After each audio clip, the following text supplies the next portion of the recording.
Isosceles and equilateral triangles. Very exciting, as you can see by the 3 exclamation points. It's not easy to say. So here's an isosceles triangle. The two legs are congruent. The other side is called the base. So you have two legs and a base.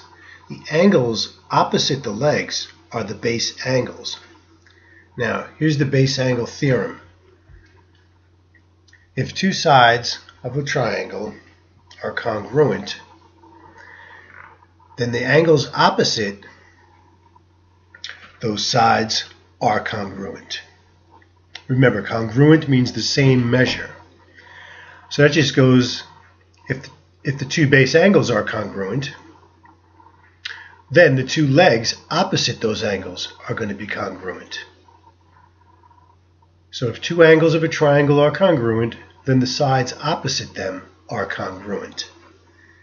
And now with the little dashes, we can see they are congruent. Here's some examples.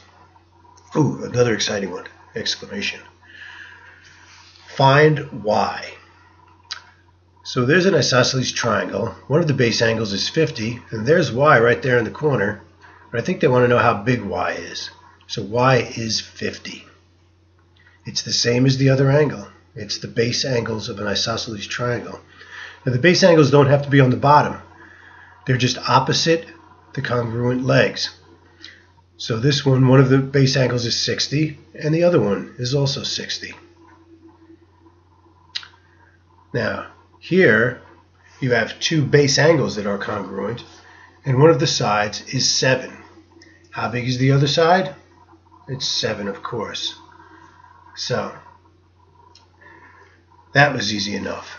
Now, here is another triangle. This time, all 3 sides are congruent.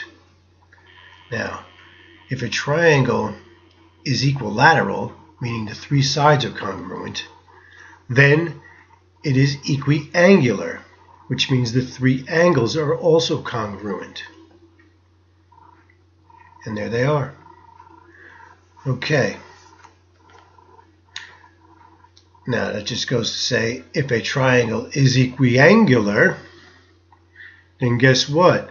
It is also equilateral.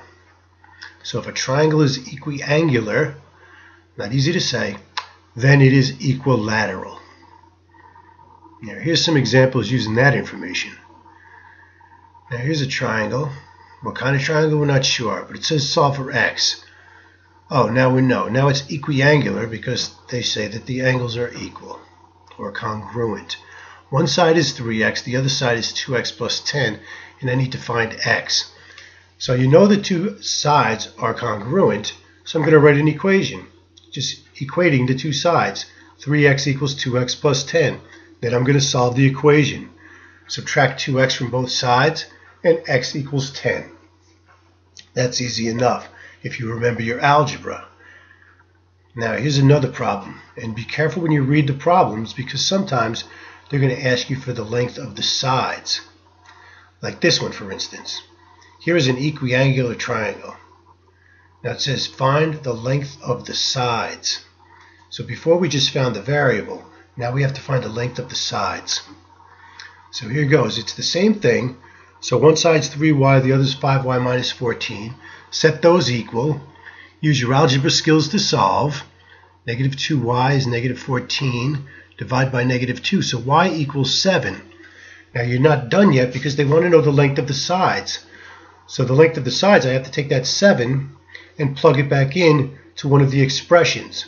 So I'm going to use 3y because that's the easiest one, and I like to do the easiest one. So 3y, 3 times 7 is 21. So that side is 21. That side is 21. And since it's equilateral, they're all 21. And that is it.